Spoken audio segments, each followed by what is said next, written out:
Well, hello, and welcome to Coffee Anyone, the talk show from the heart of the Mountain State that brings people together over cups of really excellent coffee. The bones of the show were formed almost entirely offline, interestingly, when Dr. Khan, a man you're about to meet, invited people with whom he had differences out for coffee, and out of this excursion, something beautiful happened. Me. Coffee Anyone, sorry about that. So now please meet the mastermind behind what I feel confident in saying is far and away the internet's most wildly successful coffee-based Buchanan-centric talk show hosted by two immigrants, Dr. Ali Khan. Thank you. Scott, welcome. Welcome. I'm glad to be here. I've known you for so long. How long it's been? It's like 20 years? 20 plus years? 20 plus years? Correct. You first came to town, and I knew you then, and you're married to Renee now. Awesome lady. I love her parents. I've known them for a long period of time. Great people. So we'll be asking you some questions, but before we do, I would like to challenge you to a singing contest. Would that be okay? I will rise to the occasion. Okay, so what happened is a little while back, we were taping one of the shows, and this young gentleman cut me off on one of my songs. So I will do that song again. The incompetent fool that edits this thing. Yes, cut you off. Cootish guy. But we'll do that again. Now, a lot of people say I've been here for 23 years in this town, and I guess I'm still not a West Virginian yet. So, but I like to prove that with this song. Right. Maybe? Yeah. Okay. So, if you guys clap with it or sing along with it, I'll be fine with it. I know his song would be better. And I'm just an awful singer, but I still sing. So, everybody should try to sing. It makes you feel better. So you'll get along better with other people. Okay. So here goes. All right. One evening as the sun went down and the jungle fire was burning, down a track I'm a hobo hiking, and he said, boys, I'm not turning. I'm headed for the land that's far away, besides the crystal fountain. So come with me, we'll go and see him to Big Rock Candy Mountain. In a Big Rock Candy Mountain, where the land is fair and bright, where the handouts grow on bushes, and we sleep out every night. And the boxcars all are empty, and the sun shines every day. And the birds and the bees and the cigarette trees and the lemonade springs and the bluebird sings and the Big Rock Candy Mountain. That's about it. Yay! Wow. So now, the singer himself, he has appeared in a lot of shows. He was actually in a singing show called $6 Million Man. So yes, I still remember that $6 million. Do you remember $6 Million Man? Oh yes. Yeah. Yeah. Well, I don't know. And he would. This is his running. Let me show it to you. Okay. I don't understand what is this shoulder thing going on. I never could understand. And he's running, right, going. It didn't make any sense. And he was made for $6 million. I know. You can barely get a pair of shoes made for $6 million now. Yeah, everybody's got $6 million now. Right. Yeah. You go to any senator or delegate or $6 million. I got $6 million. At least. Yeah. They could probably get some bionic things going on. Yeah, I'm sure they could. Yes, they could. So are you ready, sir? I am ready. Now I'm going to get points for brevity. Oh. Yes. Done. I'll give you 2 points out of 10. 2 points for brevity. Are you ready? Yes, sir. Go. There's something in my pocket. What could it be? There's something in my pocket you really want to see. There's something in my pocket. Hear its funny sound. A coffee cup is what I found. Whoa! Hold on a minute here. There we go. There we go. Nice. You also get points for bribing the host. So this is very nice. Thank you so much. And obviously we have a winner here. Yeah? Oh, we have a winner. We have a winner here. Should we put it to the studio audience, see who they want to vote for? Yes. Please clap if it was me. And please clap if it was Mr. Preston.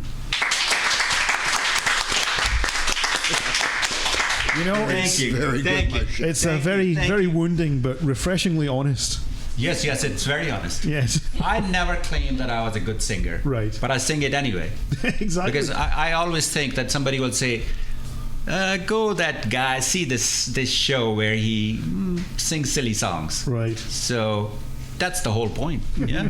Get people in, make them think about some of these things, and make friends. Yeah, exactly. So- And have fun doing it. We are having a lot of fun. I'm We're having having a a lot blast. of fun. Yeah, this has been great. So we are going to go to your. Why are you running for this election? You were a city councilman before, That is correct. and you did a great job. I remember you would go to different meetings. One time with the police also, where there were some questions about some local law enforcement, and you met with them. You did a great job. Why now? Why now? Our community, and the mayor said it pretty eloquently when he was here, we've done wonderfully in Buchanan over Right. the last 4 to 6 years. Right.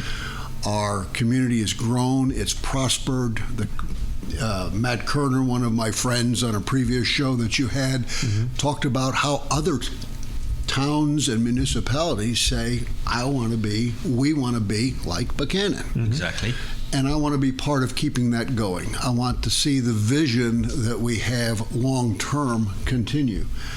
And I think I have the right mindset and interest in the community. I invest time and talent and finances in the community personally. And I want to see it grow in the direction that it currently grows. There are a host of candidates running this year. They all have the very best interest of Buchanan in heart. And whomever is successful, I hope they embrace the grasp and embrace the vision of Buchanan and help lead it forward. It's more than just putting new sidewalks in. It's making sure we have a strong infrastructure. It's making sure that we work with our fellow government agencies, the county commission and our hospitals and our schools, Right. to make this a place that people want to come to and not more than just visit, but want to live here and make this part of their lives. This is small town America. I grew up in a little town in upstate New York. And the first time I visited Buchanan, this was about 1990 was the first time I visited, I felt as if I were home. And that's great. This is Americana, and I want to see it prosper and continue. So that's why I'm really running for council this year. Oh, that's fantastic. Now you had a shop over here. You had a photography shop or a photography studio, and you did a great job. Actually, I remember he took some pictures of my son when Right. he was little, and they still hang in my office.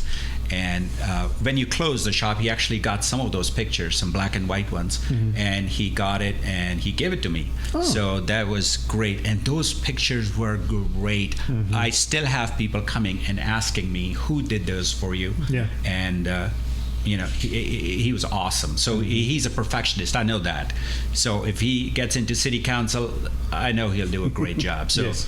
But I can't endorse anybody. I don't want to endorse anybody, but that's close enough to any endorsement, I Exactly. I think. For photography, certainly For we'll take that photography, as an definitely. endorsement. Yes. That would be something. I sent you a friend request. Before I send you the friend request, I mean, you kind of ignored me for a while, but that's okay. But when I sent you the friend request, I had to ask your in-laws, please ask him to accept my friend request on Facebook. So while I was looking at it, I saw something that there was a letter you had written, and in that letter, there was a letter from your daughter. Correct. And it was a beautifully written letter. I read the whole thing. I was very impressed. It seemed like that your daughter is very, very intelligent. I've never met her. Maybe if I met her, I don't remember. But it was beautifully written.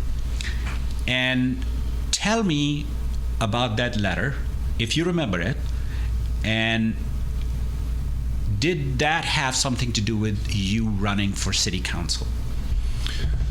The letter that Dr. Codd is talking about was a letter written by my stepdaughter, my wife's daughter, She is a lesbian, engaged to be married, Right. and incredibly creative, incredibly intelligent, Right. well written, well educated, It was obvious from that. and took exception to the vote at City Council last year, or almost a year ago. And in that, she talked about her roots in Buchanan, Right. what it meant to her to grow up here, and the support she had from faculty, from high school teachers, from the community, from the friends and families around here, all that support. And she was dismayed that such a simple thing to her was a controversial issue at the time. And wrote an incredibly touching and moving letter. It was beautiful. I think we can probably get her permission if you'd like to post that on your Coffee Time website. I would love to. We will ask for her permission to do that. But I was hoping she would be here today. Well, she has other obligations. I totally understand. I'll be doing plumbing on her new house in Morgantown this weekend. But I think rather than me trying to paraphrase what was said, I think there's more power in the actual written word itself. When we talk about controversy, to me, Would you like to read it? I'd be happy to if it's, well, again, I'd like to have her permission to read it on That's air. fine. That's fine. Yes, That's but okay. I would be happy to do that. But Well, I'd some like, other time, or we can post it if you let me know. That's We'll what I'm post it. thinking. Perhaps we can post it on your website. But everybody has a different opinion, and it's okay for people to have different opinions about diversity. Right. But it's their opinion. Yeah. But the passion and the movement and the response that so many people had in seeing this letter is just moving. I, of course, will support any kind of resolution we have as a city government endorsing equal rights, inclusivity, I guess is the word I've been searching for. If county commission can support the Second Amendment resolution recently, Wasn't that a little redundant, though? well, it's a part of the Constitution. Why do that? Yeah. If they can do that, we can certainly have a resolution that says we are an inclusive community, and I truly believe that. I remember when the Opportunity House was first coming to Buchanan, there were people saying, we don't want those people Right. here. Well, I'm one of those people. I've been in, those people. yeah, but I've been in recovery for 17 years. Very few people know that. I did share that with City Council about a year ago when we talked about recovery and the councils and the city's position on that. But those views have changed significantly. Now we have community care coming in and partnering with us. We have opportunities to grow that, and I'm sure Matt has shared his experiences and his insights in that regard. But I think it's important that we as a community continue to grow with opinions that we once had, but now are so much different. And the same with inclusivity for gender specificity. Specificity? Thank you. I think we ought to grow in that, and we will change, but it's not an overnight process. It is not, but there is a little bit of anger still from some folks who feel that their quote-unquote way of life is going to change from the diversity that's coming to town. How do you bring them inside? How do you bring them in and include them with this? What can you do to include them in this process and maybe help calm down their fears from this change that's coming, change from different people coming into this town? I don't know if there is a way to do that. I don't know if we can ever eliminate the diversity and the fears people have about their opinions. Right. The most important thing that I look at is that is their opinion. Don Miguel Ruiz has a book called The Four Agreements. And the first agreement is to make everything you say impeccable. And the second agreement is don't let the other stuff that people say bother you. Right. We're conditioned in our lives to well, what do they think about me? Right. And we don't want to do that. So I'm going to have to let the people who believe differently than I have those beliefs. Those are their beliefs. Yeah. I think the way to impact change is each of us live according to our own beliefs, and in time, through the big filter of life, I think things will change. Yeah. In many ways, it's sort of like when an addict says, I'm ready to get help. You know, when they are ready to not be an addict anymore and they want help and they seek help. I think in many ways, these people have to arrive at that point by themselves. We can't grab them by the lapels and say, change, damn it, you know? Exactly. You've touched on an issue that's very dear to me in working with parents of addicts, because parents have this, what can I do? What can I do? What can I do? And what did I do wrong? Yeah, and there's nothing that they can do, sadly. Their children, their loved ones, they've got to make their own decisions of when they're ready to receive treatment. People need an aha moment. Sometimes that's at the top of the mountain, or sometimes it's in the bottom of the gutter when they find that one moment that, I need a life change, or something has to be different. I need a new way to live, a new way to respond, a healthier way to vent my disagreement. Those aha moments hopefully come to everyone, and you just never know when you have an opportunity to change somebody in conversation or by the way you act. In the last few elections, we've seen that city of Buchanan is getting more democratic or more progressive, but the county is a little bit more conservative. Why is that? Again, my opinion. Absolutely, yeah. I think so much with the county is as in the city, it is funding. The county has limited dollars to spend. And while the ideas to be more progressive are great ideas, they don't get addressed because there's no money to address it. The county doesn't, or at least in my opinion, hasn't taken the initiative to find outside sourcing, grants, volunteerism. You can do many, many things with volunteerism if you paint the right picture, provide the right environment, provide the right cause. People will come together and put their time and talent and finances behind good ideas. I use Create Buchanan as an example. That is wholly a volunteer organization. Volunteers raise the funds. We put the Festival Fridays on. We put boat ramps in. And volunteers.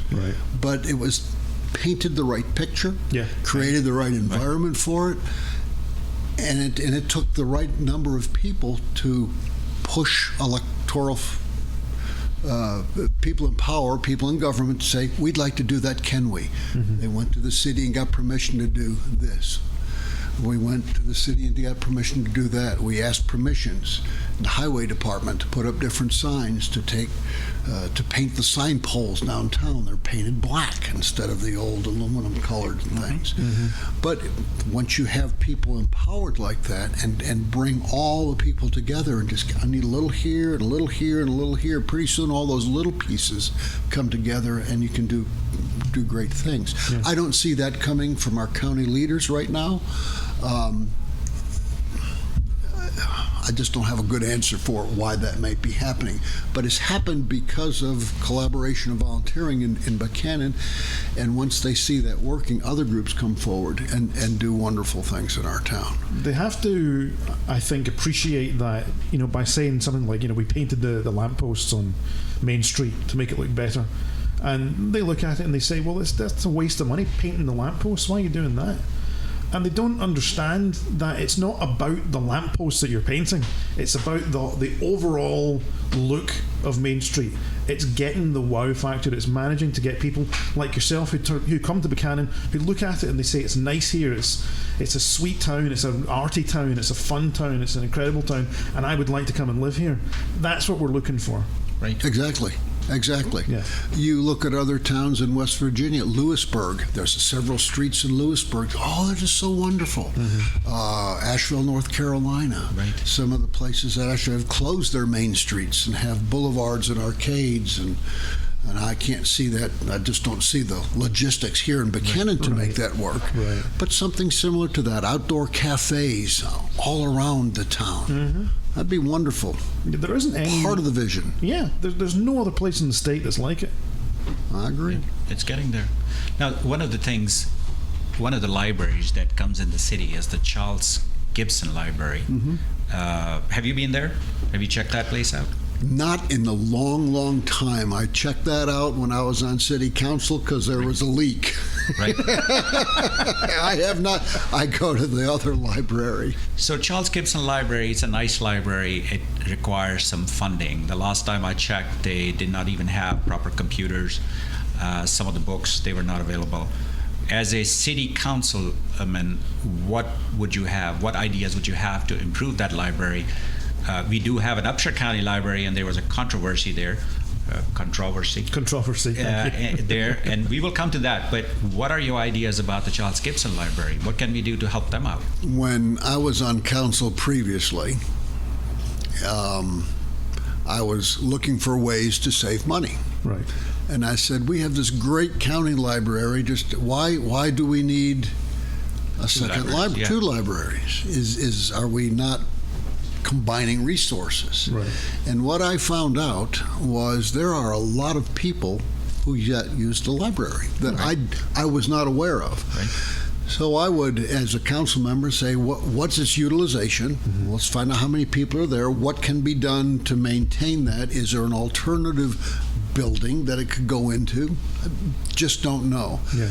But in order to make a decision, I have to be informed. And right now, I'm not totally informed, but I'd find out how's that being used? What does it take to fix? Where's the best economics? Where's the best place to put our dollars? Could you transport the current people off for a bus service to the bigger library? I'm throwing ideas out. Right. But until I'm more informed, I really can't come up with a definitive plan. But since you mentioned the second library, there was a problem there. There was a question about excluding a book from that library. I think I know the answer to that, but I'll ask it anyway. What did you think when that book was excluded? I was appalled. I mean, basically, that absolutely appalled. That people in today's society and culture and some of that we could be so narrow-minded as to exclude a writing. Censorship. Well, it's censorship, and it hurts over, to me, an issue that should not be censored at all. When we look at, you can go online and find the recipes to make anything from chocolate cakes to atomic bombs. Right. And you can find books to do the same. It seems pretty silly to start excluding and censoring books because they're written by or about same-sex couples. Yeah. Silly. And myopic as well, because I think they don't understand, and it's an awful, terrible, cliched phrase, but I'm going to have to use it because I can't think of an alternative. It's a slippery slope, because, okay, this time it's my book that I'm interested in. Next time it's going to be your book. Exactly. Next time his book, next time his book. And that's the way that it's going to go. Well, yes, it is. But then, if those go, then you can be part of my club. Right. Yeah. And everybody's going to have their own club. It's never going to change. Yeah. There's, if you look at the denominations within the Christian church, huge. If you look at the denominations and the issues in the Methodist church, even becoming more fragmented. Right. And that's no different than the tribes in Africa, the Tutus and the Hutsis in Rwanda. Right. I mean, good golly, look at the acrimony between those two cultures. And now that is changing significantly, and that was only 12, 15 years ago. Yeah. Well, not even religion. A lot of people say, well, I believe in the Constitution, but then they start interpreting the Constitution depending upon what they believe. So I found it ironic that they will say, well, but this is in the Constitution. I had an interesting discussion with a gentleman, and I said, some of these things that you're mentioning are not in the Constitution. Yeah. And he started quoting me the Pledge of Allegiance. So, so I was. I wouldn't mention what it was, but anyway. But I think there is a lack of education. A lot of people will talk about Constitution, but they do not have the idea what else lies behind it, what are the Supreme Court precedences in there. And there is quite a bit of lack of education on that. And I think, is it the schools that should be more active in telling folks that? I don't know if it's the schools or it's the media. Right. The national media. I mean, the Second Amendment debate is a classic case in point, in my opinion. Prior to 1984, when Ronald Reagan, the assassination happened, there was no Second Amendment issues at all. It was after that gun rights started coming, et cetera, et cetera. Yeah. And from my understanding, the Second Amendment is basically the states have a right to maintain a militia, and the militia has a right to bear arms. Right. I'm very oversimplifying it because constitutional lawyers and scholars can go on for days with the debate. But I think again, culture, media has changed it into this left and right. I'm a gun owner. I own several guns. I own a handgun. Right. I have no problem getting it. You want to do another background check on me? Fine. I mean, what's the big deal? If I wanted, I could go get an AK, AR, any of the other acronym guns they have out there. You can do that today in this country, but to me, there's no debate. What's the big deal? Right. I mean, a lot of people think that certain Democrats will take the guns away, and Republicans will actually make laws that would be more likely to be favorable to gun ownership. But I think it hasn't really changed, has it? I don't think it's changed. I just think that's narrow-minded thinking. Yeah, I don't think it changes. Second Amendment is there, and I have guns. Do you? I don't have a gun. Can you imagine someone trusting me with a gun? After what I saw at your wedding, I certainly would not. Well, tell us about it. Tell us about that. I heard some rumors about it. Can you tell us about that? Well, let me just, forgive me for interrupting, let me just preface this by saying that Scott walked in and was, shaking hands with everybody and talking to everybody. And I saw him and I said, there's no way Scott's going to remember who I am. I'm going to have to say, you took the pictures at my wedding, and he's going to say, oh, I did so many weddings, I'm sure I remember you somehow. But that's not the case, right? No, the wedding is ingrained in my memory banks forever. Now, Spike, being a Scotsman in true form and fashion, had many of his family and colleagues dressed in full Scottish regalia for the wedding ceremony. And there were several adult libations taken and consumed during the ceremonies. And after the wedding and at the reception, the men were all schooled ahead of time in dancing, by the way. The ceremonial dance where the bride sat in a chair in the middle, and the men all went around her and the Gaelic music was playing. And right at the very end of the dance, they all spread out in a line like that, put their backs to the bride, who was very delicately seated in her chair. They all bent over, flipped the kilts up, and you can imagine what was not there. Oh. Yes. Yes, and believe me, I have the photograph. And you notice the guy who didn't know to close his legs when he was doing that, he was the American in a kilt. And it was, I hope there's no children listening, it was like the last chicken in Kroger. Yes. It's not something I ever want to see again in my life. No. So, indeed, I had so much fun at that. I mean, that's one of my wonderful memories of wedding photography. Well, we're talking about fun. I think you would like our next guest. He's been coming here for the last two shows. he will teach you and Renee some ballroom dancing. Are you up for that? I am up for that, and I must say that my wife was voluntold to be part of this. Well, Renee is the missus and the campaign manager and significant other and best friend, all of the above. And all of the above. All of the above. So we are going to invite Craig Kaufman. I heard that's with a K. That's with a K. He gets very upset if you ask him or you call him Mr. Kaufman with a C. So he gets very upset about that. So Craig Kaufman. Very good. Nice to meet you. Pleasure. So nice to have you the third time, my friend. You are such a kind man. You've given a lot of time to our show and helped our guests get a little bit idea on dancing. You tried tap dancing with me last time. It was horrible. It was a disaster. We'll give it a 4 out of 10. Maybe a 2. Graciously 4 out of 10. Yeah, you're being very generous there. So, are you ready to give them the lesson? I'm right. I just want to say one thing though, Spike. This wedding dance, I've never witnessed anything like this, but it sounds like a grand time. It was a phenomenal time. It was. It was, and Scott was one of our very treasured guests there. He became one of the gang. You know, he started out taking pictures, and as soon as we got him, you know, into the fold, and we got him having a little bit of fun and stuck a wig on him, it was just like he was one of the family. So I do have to say, working on the cruise ship, one of my dear friends is from Scotland, and I would love your interpretation. Why the no undergarments? Yeah, why? I have no idea. But that is the custom, right? That's the custom. Yeah. I am like a fake Scotsman because I've never worn a kilt in my life.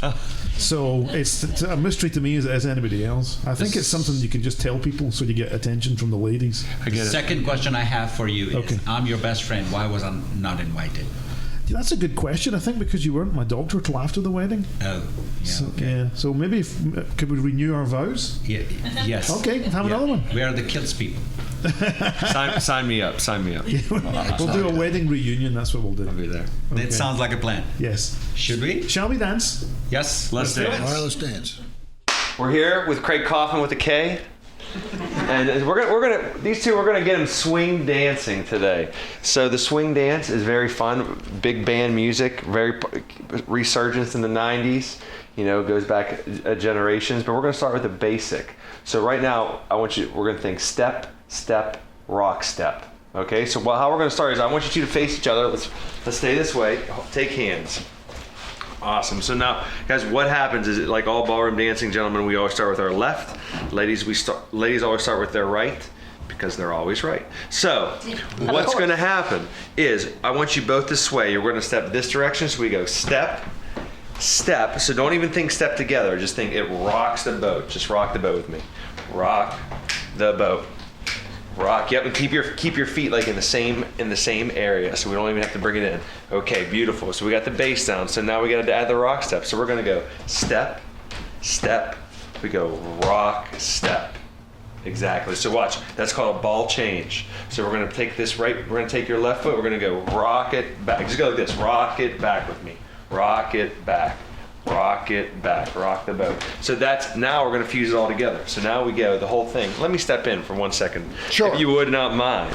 So we go step, step, rock, step. Step, step, rock, step. Step, step, rock, step. Step, step, rock, step. Step. Step. Are you watching? Rock, step, step. Uh-oh. Ready? Let's try it. 6, 7, 8. Step, step, rock, step, step, step. We're getting there. So from that back foot, from you go rock, step. It has to come out to the side and go square off to each other again. Step, step, rock, step, step, step. Rock step. Yes, and you guys are doing it naturally. And as you get the hang of it, you really pull it back. You go whoop, bye.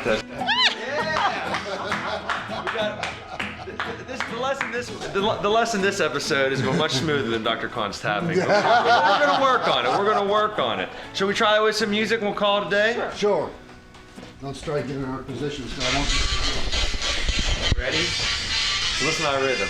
It's going to go step, step, rock, step, step, rock, step. Ready? 5, 6, 5, 6, 7, and step, step, rock, step, rock, step, rock, step. They're natural. Let's give it up.